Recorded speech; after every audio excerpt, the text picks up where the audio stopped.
President Trump says a U.S. ceasefire with Iran is holding as the U.S. military's blockade of Iran's ports and coastal areas is underway.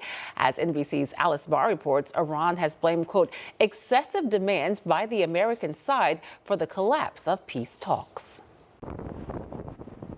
A pivotal moment in the war with Iran as American warships stationed just outside the Strait of Hormuz are blocking any vessels attempting to come in or out of Iranian ports, aiming to cut off the country's oil exports, its economic lifeblood, and force a peace deal. President Trump saying Monday the right people had called. They would like to work a deal. Vice President J.D. Vance led the U.S. team in direct talks that broke down over the weekend, saying it's up to Iran to accept the administration's red lines of dismantling the country's ability to develop a nuclear weapon and removing its enriched uranium. They moved in our direction, which is why I think we would say that we had some good signs, but they didn't move far enough. Iran is calling the partial blockade of the strait an act of piracy and warning no port in the Gulf is safe while it's in place as oil prices climb.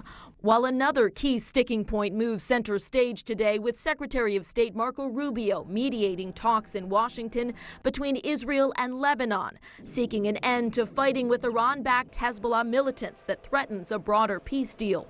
All amid President Trump's war of words against Pope Leo, accusing him of being weak on crime and terrible for foreign policy. Pope Leo said things that are wrong. He was very much against what I'm doing with regard to Iran, and you cannot have a nuclear Iran. The first American pope responding to a question from NBC News. I have no fear of neither the Trump administration nor speaking out loudly about the message of the gospel. He has vocally criticized the war and pushed for peace. And President Trump says he won't apologize to the Pope as lawmakers in both parties have urged him to avoid conflict with the pontiff.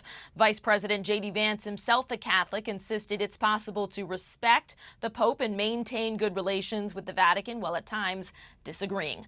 In Washington, Alice Barr, NBC News.